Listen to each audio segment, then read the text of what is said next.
Welcome back, Troglodytes, to your daily dose of guitar information, the Trogly's Guitar Show. That's right, it's time to play Cesar Says again, where we take a look at Gibson's brand president's Instagram page, and he teases us stuff all the time. Now, we're going to talk about this thing a little bit later, but do you guys remember last episode when I was looking over here and I thought they might be the USA Theodores? I might be wrong and I might be right. And if we click on his stories, we're gonna get the answers. If you're not familiar with Instagram, you can post a story and it gets deleted forever after 24 hours. So he's doing a real quick sneaky one only for the people who really follow him. Take a look at this thing. I don't know what to feel. It kind of looks like a Theodore, but at the same time, it's not. They've definitely changed things up quite considerably. The Theodore we used to know looked like this. It had a little bit of like a tulip flower shape, two P90s, wrapped tailpiece, kind of a weird pickguard, but you grew to like it. And you had 3 different finish options from natural, wine red, and black. So now we go over here and we almost have like a little bit of PRS elements mixed in here, but yet the pickguard looks familiar, and so does this cutaway, but maybe it's just a little bit more sculpted. Gone is our Les Paul control layout. It just appears that we have a master volume and a master tone with a 3-way toggle switch, and if you look here, it's got a bridge, and it also has a tremolo unit. You know what this really reminds me of? The N225. You can check out the review and demo here, but it's got kind of the sharper, pointier cutaways. It's a bit of a modified Les Paul shape. It had the master volume, master tone, 3-way toggle switch in a very similar layout. Now granted, these were kind of semi-hollows / chambered out guitars, but it had the same style bridge, and it also had your vintage style whammy. Now these were extra cool because they had the P90 humbucker combination, and then everything else was borrowed from like a Les Paul custom as far as like our headstock, minus the binding. And then the big block inlays on, granted, a rosewood fretboard. But they had pinstriped versions, they had the natural, and I believe a cherry. I always thought those things were really cool. They were very shortly lived, I believe around 2013. But when I actually got one, I wasn't all that impressed with it. So when we come back to this, is it like a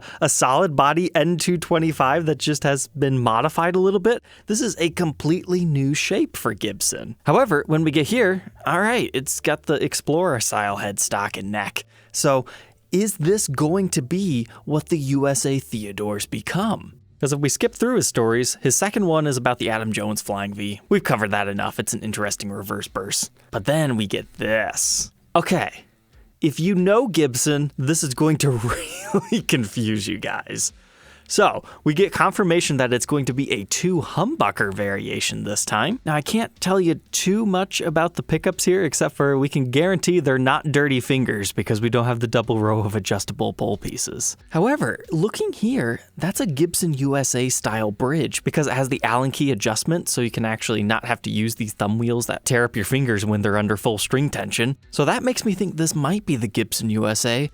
But then I look over here, this is a really strange finish. It's got a whole bunch of lines in it, almost kind of like the Georges St. Pierre guitars that have like the fabric underneath. But it's also been aged, and generally they don't age Gibson USA guitars. So, are these sneaky guys going to bring aging to the USA division, or are we completely wrong? Are they trying to throw us on a loop right here because the last Gibson Mod Collection guitar I bought had a blending of Gibson USA parts on the custom shop guitar, so maybe they're just going to start using these bridges within the custom shop.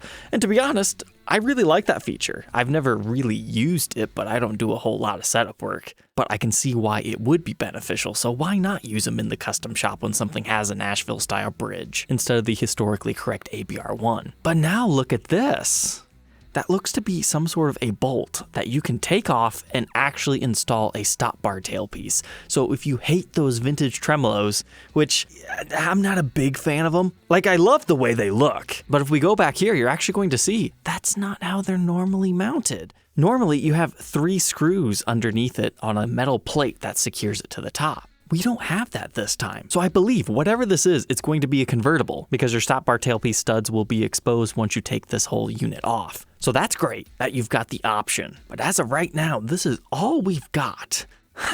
It's interesting. It's like Stratocaster, a little bit of PRS. You've got some Gibson elements blent within it. Only time will tell if this is actually what the USA Theodore is going to be or not. Personally, as a guy who bought the original custom shop $5,000 Theodores, I'm glad if this is the USA release that they've completely changed it. That way there's still a desire and a market for each of them. But if we can have fun like this at Gibson USA for like $1,200, that'd be great. However, the aging really makes me think this might just be something new and custom shop. Continuing on here, hey look, we've got another Tomo post.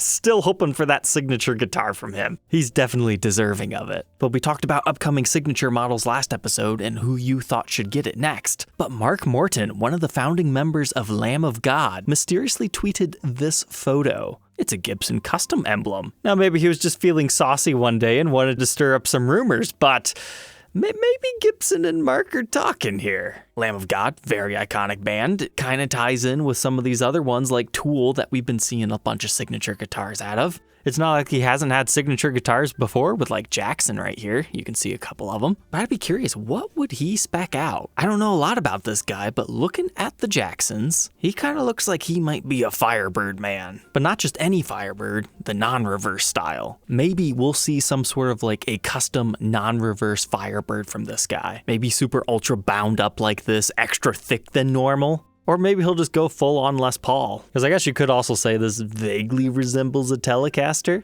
Or in this photo, we can see some slashed inlays. Is that what these are maybe? Because I still think that's a slightly different custom emblem on there. I mean, all this other stuff is cool. 84 Explorer, new Modern with Explorer headstock, but these have got me scratching my head the most. I'm really keen on figuring out what on earth those things are. It could simply just been one of these and they threw it in there just to throw us off because the Music Zoo did a custom order of Super 400 Les Paul Customs, except for they gave it too many inlays. If you want traditional Super 400, if we're being real nitpicky here, I mean, this is a pretty cool guitar. The price got very up there though, just with an inlay change. Normally these are $5,000, and this one, you know, being made to measure, custom out spec. Obviously it's going to be a bit more expensive. It stands out above all the rest, so is it worth it? I'll let you decide, but that is available at $6,200. But the next thing that's been posted here is kind of an interesting Gibson custom shop. Now, if you read up here, it's another one of the Leo Scala guitars. So they just recently did this whole run with Leo Scala. He's the one that we featured in this episode with the Leo Scala Art Carina Flying Vs. So it seems what we have here is a Les Paul this time, but with some intricate tattoo-like designs. But what caught my eye the most is this. Custom Art Historic Gibson? That is such an old branding. They stopped using that, I believe, around 2002 when they rebranded as the Gibson Custom Shop. At least that's around the time the case logos changed. But then they make it look like it's a bolted-on design, but it just looks like the printed graphic like everything else. That makes me wonder, is Leo Scala taking some artistic liberties here, trying to make it look older than it already is, using an older Gibson font? Or are they rebranding again as Custom Art Historic? That'd be interesting to see that come back, because then it makes the history of everything kind of confusing.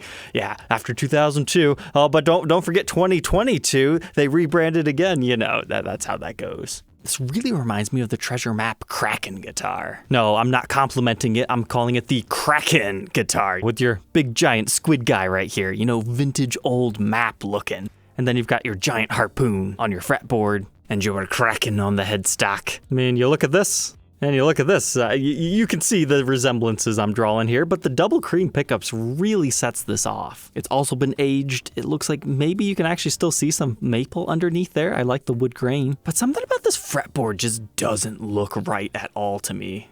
Whether it's the edge because it's been aged or stained or something, it just doesn't quite look right. Maybe it's just the photo angle, but even the inlays look like they're made out of a material that they aren't normally made of. And it looks like they named this one Tribal Burst. Hey, that works perfect. I was thinking tribal tattoos, so yeah, that works. Looks like we've got some aged Grover tuners on it. So maybe we'll see a small run of 5 or 10 tribal Les Pauls. I don't know. Personally, I wasn't the biggest fan of the initial Scala release, but hey, we'll have to see if they do a second run, or maybe it's just something fun for Cesar. Who knows? So So that's all we've got from Cesar. I guess we got a little bit of time left. We can talk about the other Music Zoo exclusive guitars. They had a really cool Explorer show up. It was $6,400, but they did it in red aniline dye. Something about this really spoke to me. So I emailed him and said, hey, what about TV Pelham Blue? Exact same thing. And he said, okay, we'll order it. If you like it, we'll sell it to you.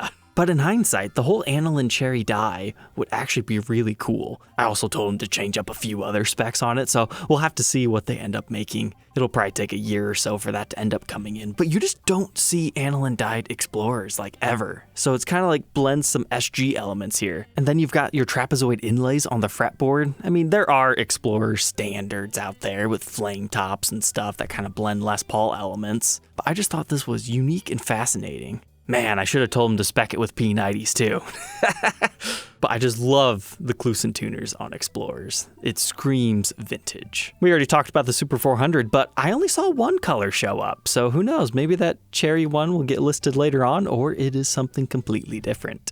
Then I really like this one too, 5500. At first I just thought it was like a custom shop 68 SG standard type thing, but then I get to the next photo and it's like, oh, SG custom. Two pickup SG customs are very confusing because there's very little difference between an SG standard and a custom outside of having 3 pickups and obviously your neck. So when you have the standards 2 pickup layout, it just makes you think standard and you get up here. So it's kind of a cool blending of those two. The white pickguard just makes this thing look so majestic. It's angelic is the best way to put it. That is just the right shade of mahogany brown to pair with white. I was tempted to actually buy this one because, I mean, it's just nice. And I didn't think the price was that bad. I mean, compared to the 61 SG Customs, I think those were like, what, $6,700 brand new? So when you're talking a brand new guitar, it wasn't that bad of a price, especially made to measure. And then lastly tonight, they had one of these guys. Pretty much just like a 57 Les Paul Custom, except for Nashville style bridge instead of ABR1. And it looks like, did they use aniline cherry dyes? It's got the mahogany top, but that is a spec for a 57. That's why I'm calling it a 57 reissue specifically, but it's not, again, because of the bridge. I mean, this just appears to be a regular Les Paul Custom that they had spec'd out with like ambered over lacquer, and you've got the 3 pickups and whatnot. Oh, wow, and they aged it. I did not realize that. So it's a 57 without being a 57. That's an interesting piece, and it's offered at $6,700. All right, Troglodytes, I hope you enjoyed tonight's episode. Let me know your thoughts about things in the comment section, and we'll catch you tomorrow on the next one. Take care.